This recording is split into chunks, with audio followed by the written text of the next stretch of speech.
Mengapa orang tua bisa melakukan physical abuse? Yang pertama, karena harapan yang tidak sesuai dengan kenyataan. Ada sebuah survei mengklaim bahwa orang tua mungkin akan berubah menjadi kasar ketika anak mereka tidak seperti yang diharapkan. Misalnya ketika orang tua mengetahui bahwa anaknya cacat sehingga mereka merasa sulit untuk menangani perilaku anaknya. Anak dengan cacat mental ataupun fisik membutuhkan lebih banyak perhatian dan waktu. Jika orang tua tidak sabar, maka hal inilah yang dapat menjadi pemicu membuat orang tua menjadi kasar. Yang kedua, trauma yang dialami orang tua semasa kecil. Percaya atau tidak, orang dewasa yang telah menderita perlakuan buruk atau pelecehan di masa kecil cenderung akan melakukan kekerasan tersebut pada anak-anak mereka sendiri. Hal tersebut dikarenakan karena lingkungan keluarga yang mereka kembangkan itu sudah cacat. Demikian pula jika orang tua tumbuh dengan metode disiplin yang kejam, mereka mungkin rentan memiliki emosi yang tidak terkendali. Yang ketiga, karena orang tua dengan masalah keuangan.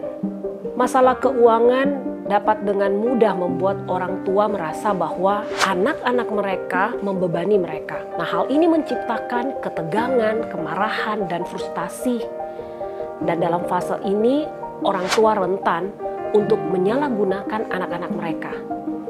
Maka dari itu, usahakan untuk tidak mengikut campurkan urusan anak dengan masalah yang sedang dihadapi oleh orang tua. Bagaimanapun juga, anak merupakan tanggung jawab orang tua yang tidak seharusnya menjadi beban bagi mereka.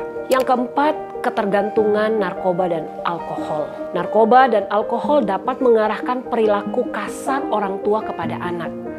Hal tersebut dikarenakan hilangnya kendali diri akibat mengkonsumsi barang-barang haram tersebut. Efeknya pada anak itu apa? Yang pertama, anak akan menjadi sulit mengendalikan emosi. Anak yang menjadi korban kekerasan akan kesulitan mengelola emosinya dengan baik. Oleh sebab itu, emosi yang dirasakan itu seringkali muncul secara berlebihan. Misalnya anak menjadi lebih mudah merasa marah, sedih, atau sering merasa ketakutan. Ketidakmampuan anak untuk mengendalikan emosi ini bisa saja menetap hingga dia dewasa, dan ini akan mempengaruhi perilaku serta aktivitas kesehariannya. Seperti anak ini menjadi sulit memaafkan kesalahan orang lain dan tidak mampu bekerja secara efektif. Yang kedua, mengalami penurunan fungsi otak. Anak yang menjadi korban kekerasan juga dapat mengalami penurunan fungsi otak. Hal ini menyebabkan ia sulit untuk memusatkan perhatian dan mempelajari hal-hal yang baru. Dalam jangka panjang, kondisi ini dapat menyebabkan prestasi akademik anak tersebut menurun. Tidak hanya itu, beberapa penelitian juga menunjukkan bahwa pengalaman traumatis termasuk kekerasan pada anak dapat meningkatkan risiko terjadinya demensia saat lanjut usia. Yang ketiga, anak ini menjadi sulit membangun hubungan dengan orang lain. Pengalaman seorang anak sebagai korban kekerasan dapat membuat ia tumbuh menjadi orang yang mudah untuk merasa curiga dan sulit percaya kepada orang lain. Akibatnya, ia sulit mempertahankan hubungan dengan orang-orang di sekitarnya dan rentan untuk mengalami kesepian. Beberapa penelitian juga bahkan menunjukkan bahwa korban kekerasan anak ini memiliki risiko yang lebih besar untuk mengalami kegagalan dalam membina hubungan asmara dan pernikahan pada saat dia sudah dewasa. 4, berisiko lebih tinggi untuk mengalami masalah kesehatan. Trauma akibat tindak kekerasan pada anak dapat meningkatkan risiko terjadinya berbagai macam masalah kesehatan, baik kesehatan fisik maupun kesehatan mental seperti asma, diabetes, penyakit jantung koroner, stroke, serangan panik, dan depresi.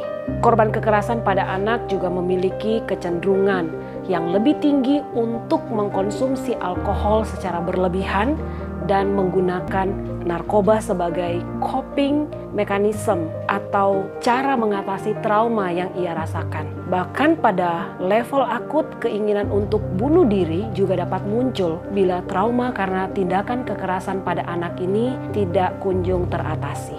Yang kelima, mereka akan menjadi pelaku kekerasan. Anak yang tidak mendapatkan penanganan yang tepat untuk mengatasi trauma yang dialaminya, maka saat dia sudah menjadi orang tua, dia akan melakukan hal yang sama kepada anaknya.